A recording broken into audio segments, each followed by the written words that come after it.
இதெல்லாம் காலம் கலிகாலமாயிட்டு, காலம் மாறிட்டுலாம் பேசுவார்கள். அப்படியே காலம் மாறக்குள்ள வினோதமான சம்பவங்கள்லாம் பதிவாகும். அப்படி ஒரு சம்பவம் தான் இன்றைக்கு நடந்திருக்கு. யாழ்ப்பாண போதனா வைத்தியசாலைக்கு மதுபோதையில் நுழைந்த நபர் ஒருவர் காவலாளியை கடித்து காயப்படுத்திய சம்பவம் இன்று மாலை இடம்பெற்ற ஒரு வினோத சம்பவமாக யாழ்ப்பாண வரலாற்றிலேயே பதிவாகியிருக்கிறது.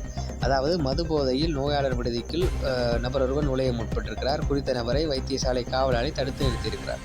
அது நியாயமான விஷயம். வைத்தியசாலை காவலாளி தன்னுடைய கடமையை செய்திருக்கிறார். இருந்த பொழுதும் மது போதையில் இருந்த நபர், 35 வயது மதிக்கத்தக்க நபர், காவலாளியை பிடித்து கடித்திருக்கிறார். உடனே கடித்தவுடன் ஏனைய காவலாளிகள் எல்லாம் இணைந்து குறித்த நபரை யாழ்ப்பாண போலீசாரிடம் ஒப்படைத்திருக்கிறார்கள். இப்படியான சம்பவம் தான் ஒரு புதுமையான சம்பவமாக இருக்கிறது. காயமடைந்த காவலாளி யாழ்ப்பாண போதனா வைத்தியசாலை விடுதியில் சிகிச்சைக்காக அனுமதிக்கப்பட்டுள்ளார்.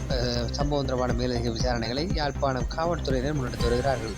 இந்த நாட்களிலே மனிதர்கள் கடிக்கும் சம்பவம் பதிவாயிருக்கிறது. இப்படியான சம்பவம் தான் இன்று யாழ்ப்பாணத்திலே பதிவாயிருக்கிறது.